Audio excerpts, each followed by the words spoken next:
Dures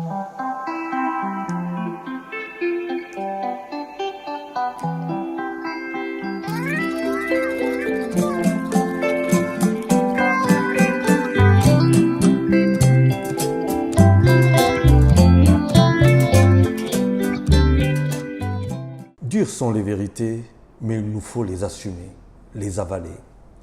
La violence qui a pris ses quartiers samedi dernier au stade Demba Diop était prévisible.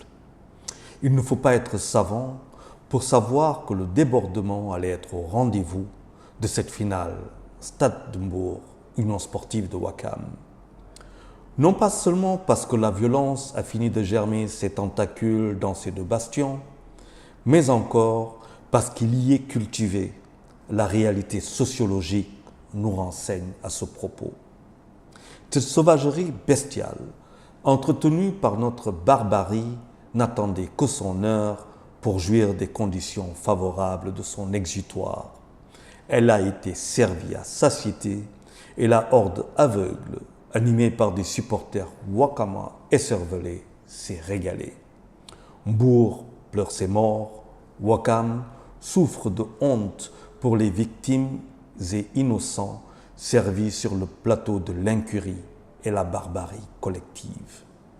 8 de nos enfants, définitivement déclarés perdus, une centaine de blessés, dont certains probablement handicapés à vie.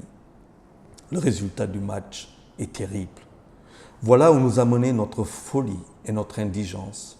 C'est là même qui veut nous faire oublier notre responsabilité d'avoir organisé et autorisé une manifestation à un moment où la sécurité est en option électorale. Il serait trop facile d'enterrer nos responsabilités avec les morts déclarés et penser nos obligations dans les compresses et anesthésies médicales. Il a bien fallu que l'autorisation de jouer ce match soit donnée par une autorité. Il a bien fallu que les organisateurs parlent avec la gendarmerie nationale et la police pour la tenue de cette maudite finale. Il a bien fallu un consensus là où les agents de sécurité n'étaient pas en nombre suffisant pour assurer non pas le strict minimum de sécurité, mais grandement et efficacement la sécurité des personnes et des biens. Laxistes et légers, nous le sommes si devenus que nous ne nous émouvons même plus, que nous ne nous posons plus de questions sur les règles élémentaires de sécurité du vivre ensemble. Les choses étant ainsi, il n'est pas étonnant que nos enfants meurent, surtout quand s'y ajoute l'ignorance, la bêtise, l'indiscipline, la lâcheté, la démission collective. Implorons le pardon aux Mbourois, car nous avons tué leurs enfants. La veille, des images insupportables avaient déjà pris d'assaut écrans de télévision, tabloïds et toiles, montrant l'inconcevable, l'inacceptable barbarie d'actes posés au nom de l'intolérance. Indigeste, baveuse, la déferlante haineuse addictée salois, semant peur et désolation avec ses pierres et machettes. Sur fond de violence inouïe, la bêtise a montré la face hideuse de son concept politique, quel que soit le camp d'ailleurs, et la pauvreté de sa philosophie sociale. Sans retenue, elle s'est exprimée, bouleversant beaucoup d'un côté, excitant de l'autre, des hommes et des femmes, heureux de voir une icône et des partisans de la majorité se faire caillasser. Le Sénégalais d'aujourd'hui est ainsi fait. Il cautionne la violence.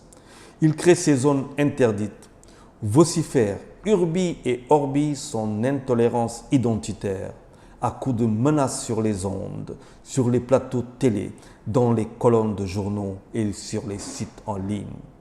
Quelle est belle cette ignorance qui régente à sa guise, se doutant que rien ne vient lui rappeler l'ordre. Les règles de civilité et les principes d'un comportement conforme à la morale ont foutu le camp depuis longtemps. Au nom d'une loi ignoble qui se moque copieusement du vivre ensemble, des différences, des contradictions, des oppositions aussi intelligentes qu'essentielles à la vie d'une nation. À ce rythme de descente dans les caniveaux, Seuls vont compter l'ignorance, la bêtise, l'indiscipline, la lâcheté, la démission collective. Il est temps pour nous de plonger nos mains dans notre cambouis pour nettoyer nos saletés nationales. Il est temps d'arrêter de faire le fier et de redescendre sur terre. Nous ne sommes pas le meilleur des hommes et des femmes. Coupables, nous le sommes tous. Pour en revenir à cette maudite finale, il faut que justice se fasse, sans rancune aucune. Et bonne écoute à tous.